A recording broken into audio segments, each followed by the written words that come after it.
Hey, everybody, welcome back to your Dawn of Autonomy podcast. I'm Dawn Zoldi, your host and the CEO of P3 Tech Consulting.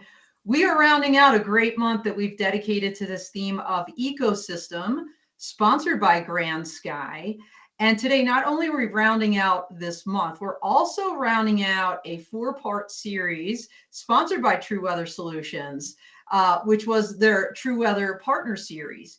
And so when you think of ecosystems, what better way to end this month than with Don Berchoff, who is CEO and founder of TruWeather Solutions, because he's been creating ecosystems all over the place when it comes to advanced air mobility and drones. And then his guest today, and our guest, of course, is Ken Stewart from NUAIR. So great to have you both on the show.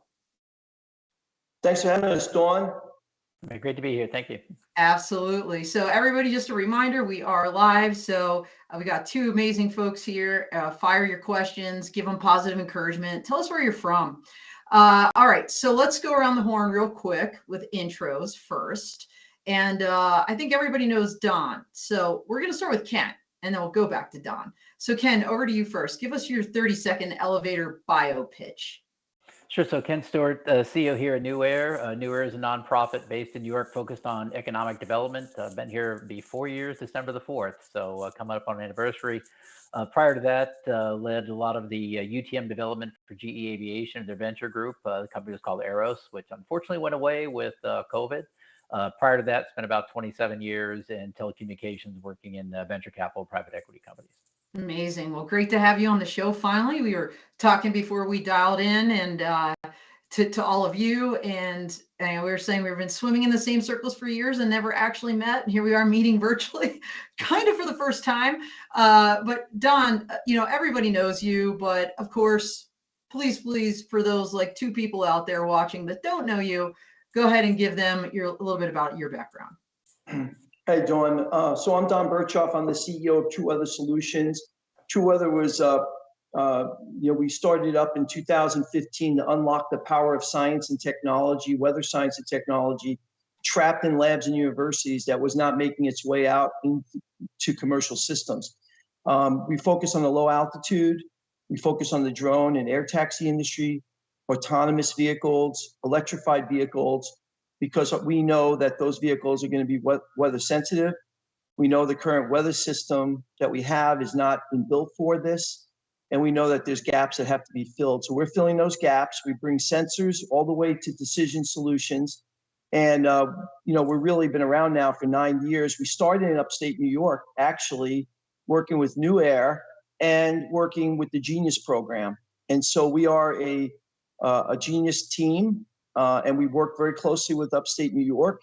And the ecosystem piece, as you're talking about, weather is and should be part of the integral part of that ecosystem. When we talk about UTMs and we talk about detect and avoid and we talk about communications, we got to get weather in the same conversation, because weather is going to be the long pole in the tent. We're starting to see it right now.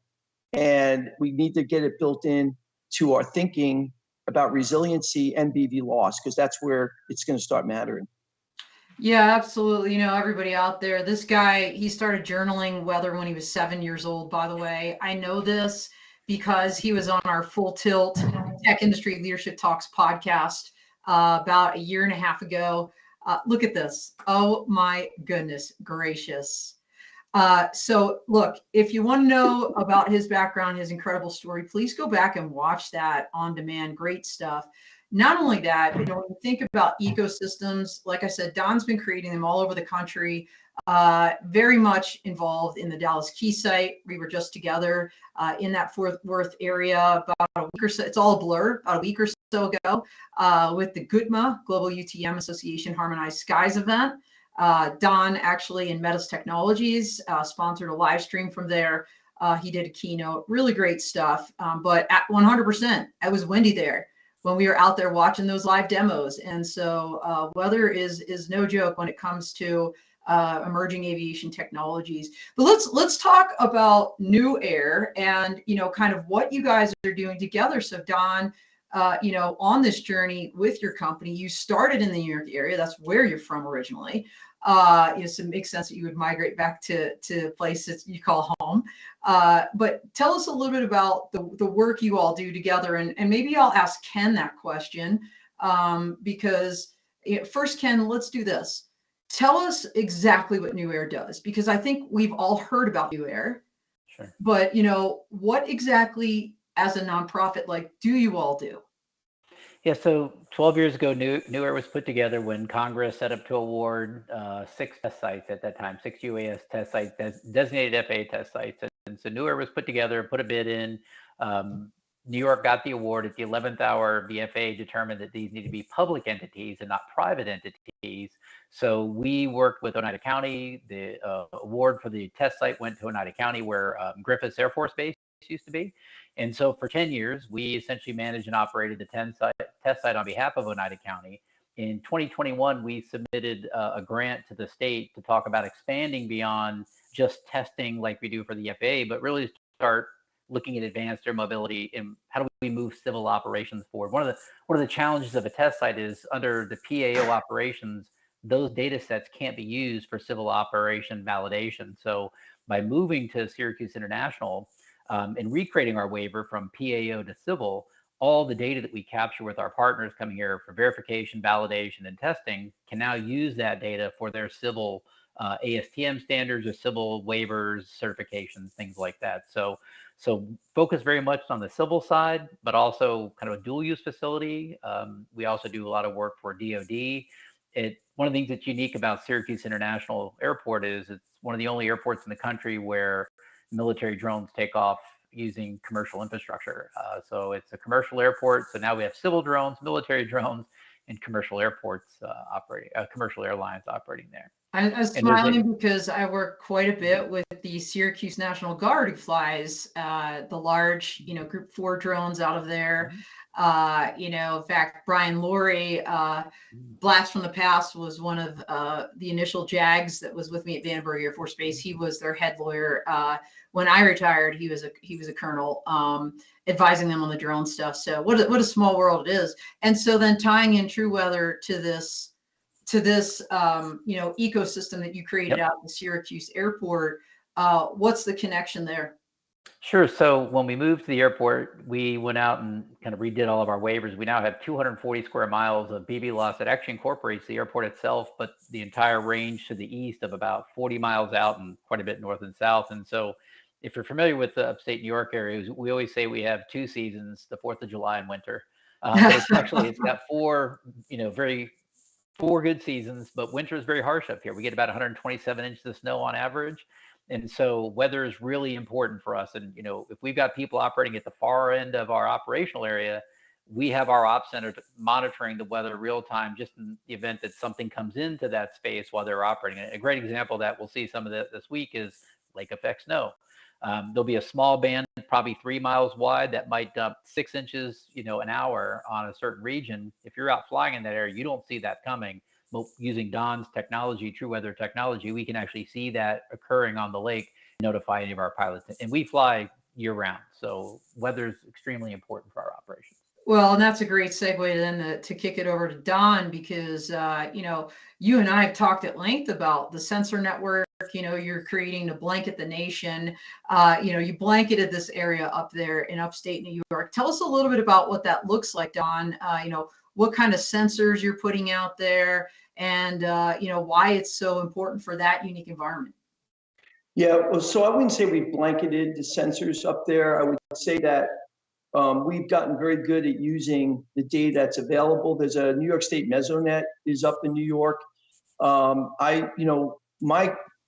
wearing my patch from my squadron that I actually activated in 1998. And we used to support my group, 180 people. We used to support actually Griffiths and Syracuse because of the UAVs. So I have a really good familiarization of New York, not just from living there and going to school there, and it has the best mesoscale network in the world in New York State. So we leverage that. We leverage sensors that they have put in around the ops center. Our goal is to get more sensors out through that airspace. The key is to get data above ground level. You know, most people think of weather, they think, oh, we need surface data. No, we don't. We need more data above the tree level. We need to know what the winds are doing at 80 meters or 250 feet. We need to know what the cloud ceilings are doing. We need to know what the visibility is, because away from airports, away from Syracuse, it's microclimate. It could be good weather at Syracuse, like Ken was saying. It could be no ceiling. It could be no visibility problems. And just a mile or two north, you might have a snow squall. And sometimes those snow squalls don't show up on weather radar. Most people think weather radar is a magic tool. It's not. Weather radar, it's all based on how far from the radar you are. And the curvature of the earth means that if you have a low snow squall coming off the Great Lakes that's below 5,000 feet, you may not see it on the radar. Just like sometimes when it's precipitating and you see it on the radar, it may not be hitting the ground. And these are the things that we need these low altitude sensors for, to detect this, to keep people flying. Keep in mind that safety is important and risk is important, risk management. But if we have better comprehensive low altitude weather data, we reduce the uncertainty. And what does that mean? Uncertainty is what costs money. It costs revenue. It costs cost avoidance we're going after. And what we're saying is that if you get better measurements that we can bring in our system and get back to you, you're going to have more certainty. With more certainty, you might fly when you think you can't fly. You might be using a METAR that's not relevant to where you are, and you're grounding yourself.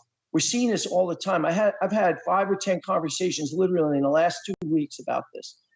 People are being grounded when they want to fly. I was on the phone this morning in Ireland and in France. People are realizing it now, Dawn. It's starting to happen. And, we're in a good position to help people. We don't have a miracle, but we know how to get the most out of what everyone has and how we can fill that gap. Yeah, absolutely. And like you said, Don, it depends on where you are. Every place, whether you're in France or Ireland or near Syracuse, New York, it's going to be very fact specific as to what that weather is going to be. And even in that environment, it's going to be constantly changing with climate change and some of the challenges we've been seeing lately.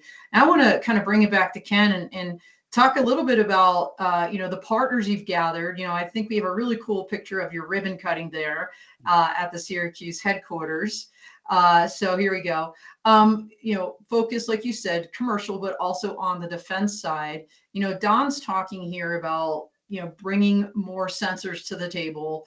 Can you share a little bit about some of the companies that are there and some of the needs they have that would be relevant to this kind of weather sensor network that Don is trying to kind of seam together for your area there?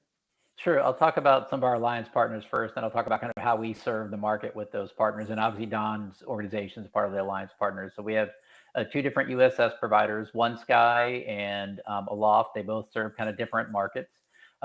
Those are peered. We have Resilience, who provides us service assurance across all of our networks. So we have multiple radars, multiple sensors. We have drone detection for counter UAS systems. All of that's monitored real time for health assurance and operational readiness. We've got, I said, Aloft, already mentioned. Hidden Level is also our drone identification and detection capability in and around the airport. So there's a whole sensor network that we have to monitor that we manage on behalf of our clients. And so that's kind of our alliance partnership. And what we do with that technology is we work with multiple agencies across the state, whether it be the Thruway Association. We're wrapping up a phase 1 SMART grant with them to show the value of doing signage, retaining wall, bridge inspection.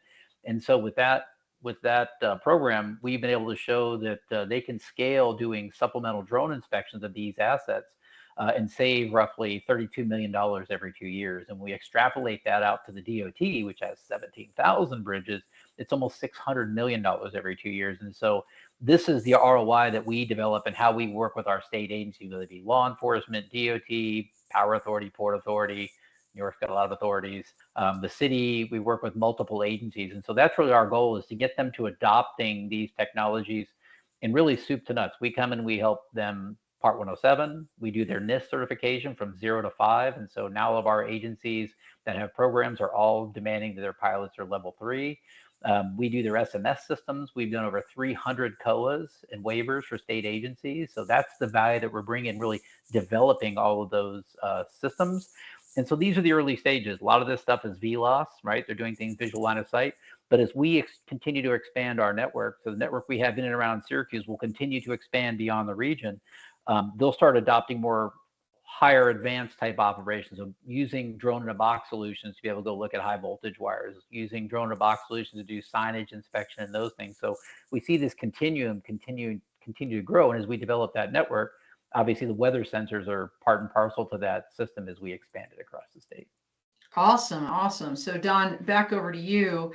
As you're kind of watching this ecosystem grow out there, what's your plan in terms of getting some more sensors out there? In other words, leveraging the alliance, going to the state, local governments, all the above, because you and I have talked about this and you've said this multiple times publicly, this is not a 100% public issue, right? This is going to have to be public-private partnerships along the way.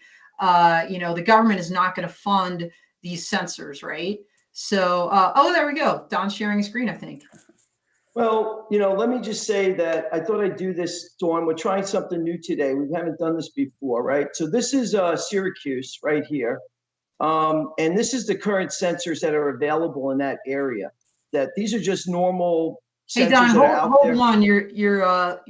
You're making my producer work double time in the background here. Let's try to get this scene up if we can, because I think you, me, and Ken can see it, what you're talking about, but I don't know that our audience can right now.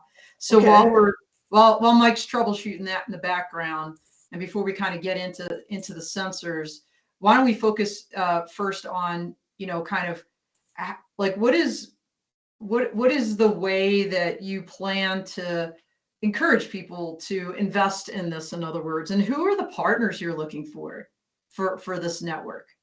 Right. So this is a journey. TruWeather believes very strongly that once folks see the value of low altitude weather data, and everyone understands the weather tax, and the weather tax is the price Mother Nature imposes upon your business, both real or perceived, or what you think is going to happen. So a place like Syracuse in the wintertime has a higher weather tax than in the summertime because the weather's different. But Right. the point is of that weather tax, about 30% recoverable. And that's what we're going after. It's the uncertainty that causes them to cancel when they could fly, or to run into, sending people out to a location to try to fly and they can't. And that's what we're going after. So the way you fix that problem is by getting sensors out to get better measurements. And I think we're going to pop this up now. We can. Okay. Give us one. There we go. Mike, yay. All right. I think everybody. Mike, Mike, I did that to Mike. I'm sorry. I did that to Mike. I'm sorry. I was being a little excited here today because I've been on this now today. And not any of our heads, which is fine because they've seen enough of our heads. But tell them what they're looking at here, Don. All right. Well, this is our V360. All right. Well, this is our V360. This is our workbook user interface that we have now. All these products that you're seeing here today are all available by API, and there's even more power behind them. But what I'm showing you here is the forecast out of this location that comes out every hour. You can color code these to meet your requirements. And earlier Ken was talking about the weather is going to get worse, and you can see the red. Red's bad, right? So that's what's going to come in later. So that's what's going to come in later. But right now they can fly. The max winds, forecast to be 15 knots. Our current weather says it's about 12 knots. But we can also look at the observations in the area. So here's the airport here, and this is the airport observation that's saying we got a ceiling of 20,000 feet. The winds are 250 right now at 12 knots. A little breezy, but not but flyable. These are weather stations that are available through the Mesonet and other areas. Now, what I want to show is that I'm going to go to Washington Warren Airport down in North Carolina. And this example here, Washington Warren has invested in weather sensors. If you look at this airport right now, you can see there's very little weather data around that area, right? This is their METAR, but we have our own sensors that we put in around there. And so now they could show up on our interface for our end users. And so this is the lower cost tempest sensor that we have, which is not very expensive, but it's up on a tower so we can get the winds aloft. But more importantly, they invested in a wind LiDAR. Now the wind LiDAR is really significant because the wind LiDAR allows us to see the winds at 10 levels up to 1,000 feet constantly. So right now you're seeing the winds at the surface are about 6 knots. But as you go up in height, you could see, oh, it's not too bad. They're not increasing with height. This morning they were around 18 knots. But what this does is it tells you what the winds are doing. This can really cover about a 20 or 30 mile area around it or more to give you a really good understanding of what those winds are doing. Generally speaking, if you don't have this, you're depending on a forecast model, right? And that goes back to, when we went with Syracuse, it just goes back to that, that mission cast that we were showing earlier and demonstrating that this is a forecast now, not real data. And so you don't know what you don't know about what's happening, at that altitude or that layer, right? So that's what, that's what we're trying to do here at TruWeather. The more people who provide traffic camera data, the better it's going to be, because it's just going to increase the possibilities of getting more data, right? That was an awesome impromptu demo right there. So very cool. And I want to bring it back to New York and to NUAIR specifically. Can you guys have an ops center? And I think we have an image of that. So let's pop that up. And then, Don, you're talking about integration, all of these sensors. I'm going to throw it out to either one of you really. How does that work in terms of the ops center and integrating this weather data in that really tough environment? Well, I'll take it first, Ken. So Ken right now has this interface in his ops center. Right now he has what I just showed you. So they use that in their ops center to make their weather decisions. But we could do a deeper integration. So the APIs these products that you've seen us more, these are APIs that we can then integrate into a loft system or into OneSky or into any other command control system that Ken's using. And that data can then be brought and integrated on top of their other screens. So you can have it full, single pane of glass. And more importantly, in the future, if say Ken wanted to develop analytics, say he wanted to do automatic routing of aircraft, and he had that available, we could feed this weather data into that system, and that will take the information about weather as a risk and allow him to set up his pre-flight planning and his automatic routing around those areas, just like he would say to stay away from a ground risk or stay away out of an area he's not supposed to be flying in. We can add weather as that single layer. So you can have it through this workbook, which he's using today. You can add more sensors. This whole screen could be full of sensors if we had the sensors in there.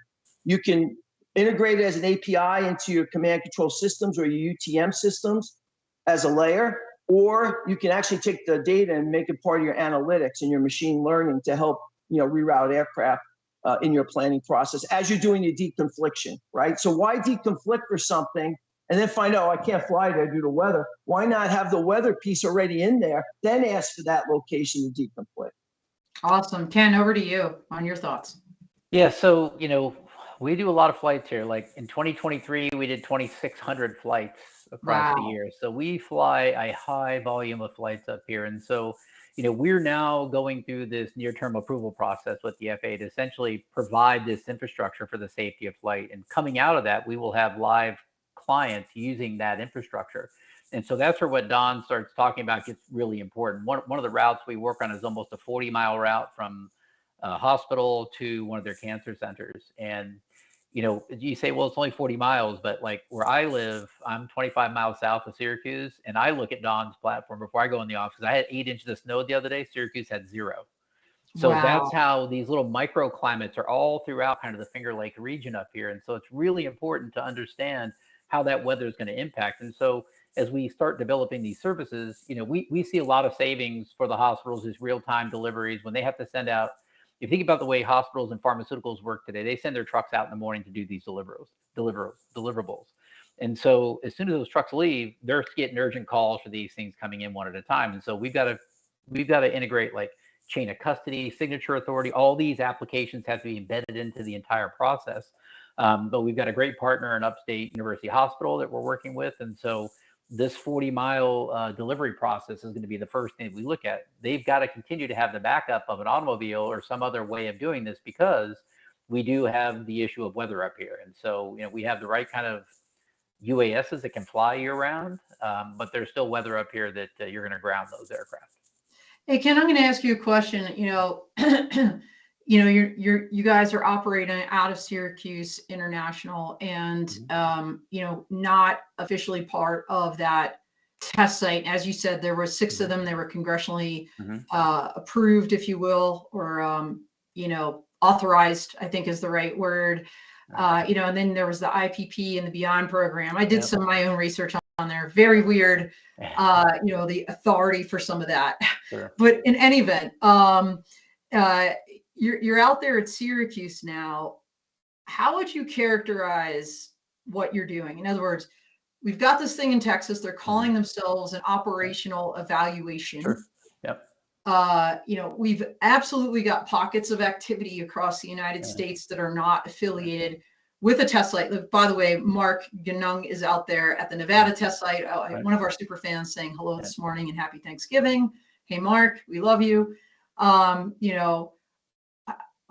And I hate labels, but what would you actually call what you're doing there?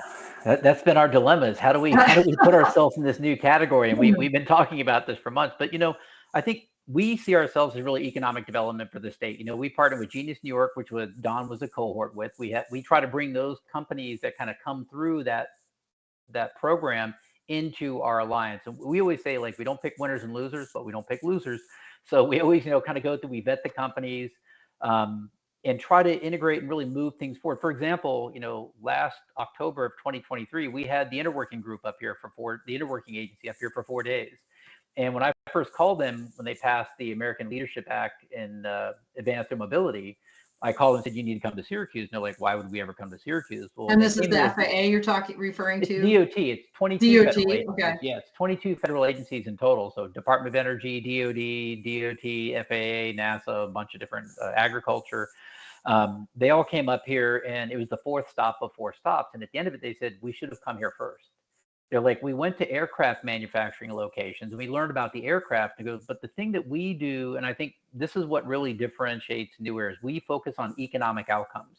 Everything we do, we put together an economic package back to our clients so they can walk into their management and say, this is the value we're bringing back to this organization. So in a way, we've taken a very entrepreneurial, almost kind of approach to this, to say everything's based on a business case. And we presented the grant to the state when we said, hey, we want to propose this grant to you. We asked for $28 million. They gave us 21.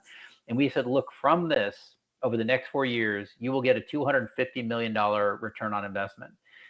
We're 18 months in, we're already at $40 million. And we've already shown them a path. And we told them there'd be a path to 1.3 billion at the end of 10 years. We think we can actually get the state there in 5 to 6 years. Wow. So, in my world, coming from venture capital, private equity, somebody gives you $1 million, you give them a 10x return. And that's really been our focus. And we do the same with all of our clients. So we have companies like AVSS, another Genius New York cohort that does parachutes for drones. And I met the CEO up in Ottawa a couple of weeks ago. Yeah, Josh, fantastic guy. So they want to get, their product out there and integrated to drones so people can sell drones to do ops over people. So we've done, I think, 12. We're on a path to 16 that we validated to ASTM certifications for them. So we help them with that business case that allows them to go scale those operations. And everything we focus on is scalable, repeatable operations. So we don't use, with our waiver, it doesn't require visual observers. So as we start coming out of NTAP and we start growing the business here, people that come in and do deliveries don't have the cost of putting visual observers and daisy chain them. So when you see these companies that are doing commercial deliveries, it costs them $40 for the $3.99 they're getting. And so we have a very focused space on economics. In fact, we had a contract in the Middle East. We were on for a year doing their technology and regulatory strategy for advanced air mobility. We're now working in the UK. We're working in Oceania. So we have, what we're doing here is starting to really spread its wings to other areas around the globe. So it's a very unique place that we've created here. And I think that's, I don't have a name for it, so I'm not good with labels either, you know. Well, it's interesting, and the other thing I'll say to that, Ken, is, ROI is not always point A to point B, and it's not always dollars and cents either, because I know public safety is one of those key markets that both you and Don are focused on. I mean, heck, everybody is, right? Because when you think about drones and the value they bring to society, I mean, other than, like you said, delivering, medicines to cancer patients, I mean, ripping my heart out here. When you think about public safety and saving lives, and, those eyes on scene, or whether it's a, crime scene or crash site reconstruction mapping effort that can save hours and hours of backlog on, or a highway being shut down, as an example. Yeah. So all those have all economic. of those things. Yeah. So tell me a little bit about, like, I want to talk to you and Don both about this, what you're doing to enhance public safety operations in your area. I'll go with you, Ken, first, and then Don. Okay. So, we work closely with the Department of Homeland Security's here in New York State, so the local state group, and we provide training. We've provided training to over 3,000 law enforcement agencies for Part 107. We also train them. And is that also with the NIST as well, that advanced kind of certs you were talking about? Yes, we do the NIST certification as well. We also do that with our TruWeather, DOT, and our other partners. But we also actually work with the police agencies to talk about the value of their program. So, if you think about, like, accident recreation, today they use transit stations, which are these laser tools they can measure and they take photographs. It takes about 2 to 2.5 hours. Well, if we close the throughway is going to hit a $411 a minute of economic impact every minute that's closed. Well, 2.5 hours for a transit station, or 20 minutes with a drone. Do the math. When I was with GE, we did that for Washington State. Every Washington State trooper got a drone in their trunk. So we also take that. We look at, like, I think we've just done the most detailed study on bridge inspections, talking about the lack of requiring lane closures. And every time you close lanes, there's cars that back up. And so New York State has a $36 billion congestion problem. And people think, well, that's New York City. New York City is only $3 billion of it. The main corridor across the state is I-90, going east and west. It connects to the Mass Turnpike, goes all the way to Boston, and it runs north and south up through Albany, all the way to Canada. That's our main commerce area. And so working with the Thruway, that's where we did that work to say, without having to close lanes of traffic, doing supplemental bridge inspections with drones, you eliminate all that carbon emissions. You eliminate crashes, because every time you close lanes of traffic, we all know there are accidents. And New York is interesting because when you look at the cost of a life, and they've got the economics on that, most other states say it's 11 to 12 million. The state of New York is 13 million. So every time we can avoid lane closures and accidents, we reduce that number, saving people's lives. But there's a number associated with that as well. And so those are the things that we come up and we give that whole report back to that agency. So we train them, we give them a safety management system, and we have a pretty good reputation of credibility. We want to make sure that the people we train are efficient and safe with what they're doing. So we develop their safety management systems for them, their reporting, all of those components. So it's really, a full spectrum that we provide them. And we use the dollars that the state gave us through Empire State Development to ensure that those agencies are getting those operations up and performing it safely. Awesome. And Don, I know you've been deeply involved in working with drone responders and talking to public safety about, especially as a lot of these agencies move to DFR, drone as first responder, launching things off of rooftops and more autonomously into the future. Tell us that plug-in for TruWeather and the role you play in public safety in general, and then also there in the New York area. Well, first, there was so many things I could have dovetailed off of what Ken was saying. First of all, I want to tell you a story. Yesterday, I hear these every day now, every day. There was a medical drone delivery test going on yesterday in Spain, and they were going to do 12 flights, and the hospital was going to pass blood. And the first 2 flights went off. The third flight got canceled. The pilot was looking at apps. They were confused. The winds were stronger. People came on the roof. They're going, oh, it's too windy. And they canceled the flight without having any real data. The blood went bad. The blood went bad. All right. So I'm just using that. That is one example. And that bag of blood, I don't know what a bag of blood costs, but I'm sure it's lots of money. You could have had a weather sensor for the same price as that a bag of blood, right? And they were talking about a hill that was in the way of the range, right, where they had to fly. If they had a sensor up there, they would have flown, no doubt in my mind. So here's the thing. This is what's getting lost every day. Nobody really understands the amount of money that we waste because of weather uncertainty. We just accept it. It's the cost of doing business, right, Dawn? But let me tell you, the reason why we were able to fly with uncertain weather data and undetectable weather data with helicopters is because the human was on the aircraft. They were the last line of defense. They were the sensor. They were held accountable. They said, you will have knowledge of the weather you're flying in, and we're going to trust you to make good risk-based decisions. If you kill yourself, that's on you, but don't kill anybody on the ground. Well, now guess what? The pilot's off the aircraft, but our sensing system hasn't improved. So now we've lost the best weather sensor we've ever had. So now this uncertainty starts coming into play. So all the things that Ken's talking about, anytime weather gets into play here, it's going to cause uncertainty.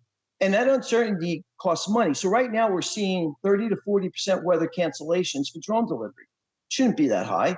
The reason it's that high is the uncertainty, not because the weather. The weather doesn't happen all the time. So what I'm saying is that whether it's money or it's mission readiness or mission execution, and I saw this in the military. I was brought in on a lot of major military operations to make sure that weather's being used right, and we understood if we were going to see our target or not. And we made sure that we hit that target, and sometimes we had a delay, sometimes we had to change the type of aircraft. Keep in mind that payloads that they're using on these aircraft, whether they're optical, thermal, they get impacted by weather. And even if a drone could fly, it doesn't mean you're going to get good imaging because it's shaky, right? So right now, this is all not being dealt with other than by some poor sucker or pilot on the ground that's just been told to do this, and then we don't give them the tools to do it properly, and we put it all on them. So that's what we're trying to solve. And the bottom line is that if you have anticipation in your weather strategy, if you're trained properly, and I'm not talking about the Part 107 weather training, which was probably unnecessary, if not, very not well done. It's about knowing how to use weather and the tools you're given to make these decisions in a way that's systematic. There's a process that's going to help you make a better decision. That's half your uncertainty. The other half is getting you data. And I know that if you use our system, which is plugged in the Ken system, you'll get a 4-to-1 return on investment. And I know this sounds crazy, but Ken's talking about return on investment. We're a piece of that return on investment. All this money that's being lost, it's like the logistics supply chain. There's somebody taking loss at every line of that supply chain. If you have the right weather information in that supply chain, you're going to be moving everything a lot more smoothly. Now, it doesn't mean you're always going to be able to work, but we want to make sure when you're not working, you really can't work. And we want to make sure when you can work, you are working. And we want to make sure the two people that have to connect are getting the same information. Because if one person thinks the weather's going to be bad and they don't show up, this person who has our services is going to show up, and guess what? There's nobody there to take it, right? I saw that in the military with air refueling. How many times did a fighter show up to get air refueled off of Maine, and the tanker didn't show up because their weather team in Michigan said you can't fly, and the fighter team coming out of South Carolina said you could fly, and they go up there and there's no tanker, so they have to come home. So that's a scary thought. But that happens all the time. And here's the last thing I'll say: weather is very complex. You can't automate all of it. People want to automate everything. This morning in my conversation, I said, look, we'll automate as much as we can, but you got to understand when it's not going to work, and then what you're overriding that you're going to use. And that's why TruWeather has to be a partner, not just a service, not just a plug into an API. We have to be a partner because we can help you look at all your ConOpses. We can help you with your training. We can help you maximize the use of this information to get real results, both for mission execution and for business.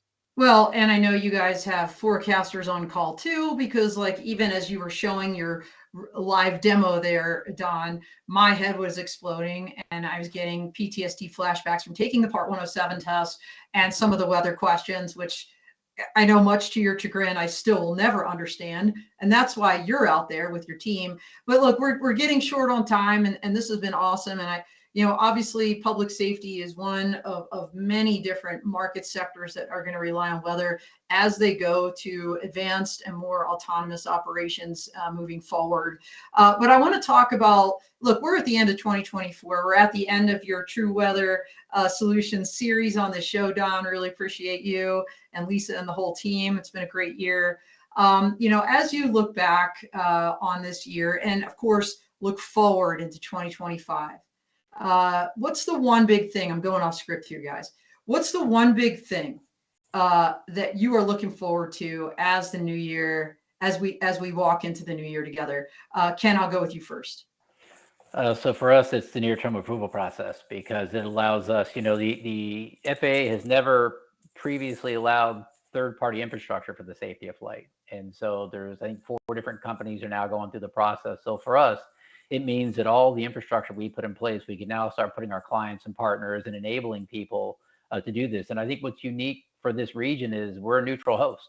We don't have the full stack. We don't provide the drones. We just help provide that infrastructure. And then working with our partners, say the Thruway Authority, we're going to use their fiber to start putting sensors up along the I-90, creating broader corridors for shielded operations, start creating a much broader operational area. So for us, getting the NTAP piece through means we now have a commercial offering.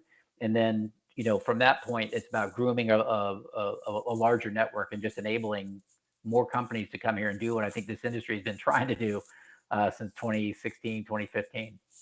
Awesome. And Don, how about for you? Well, actually, it's the same. We're working on our NTAP around the fixed, the key site, working with DroneUp as our champion operator. We're hoping that the FAA will approve that. That gives us the ability to use the new weather standard that we helped to write in TruWeather. ASTM 38 weather standard. That's right. And use that standard and an SLA, a service level agreement, that we can tie to our service, that we could be measured. And that would make us an approved weather service for DroneUp as well as our sensors, even before the Part 108 or the weather advisory circular comes out. So we can start testing what we're saying, give that data back to the FAA. And I want to do the same with Ken. I want to be on their NTAP. We want to do an NTAP for them. And what this will do is it'll allow us to get these sensors out and these capabilities out and be approved under waiver for Part 108 or any BB loss missions that they're flying.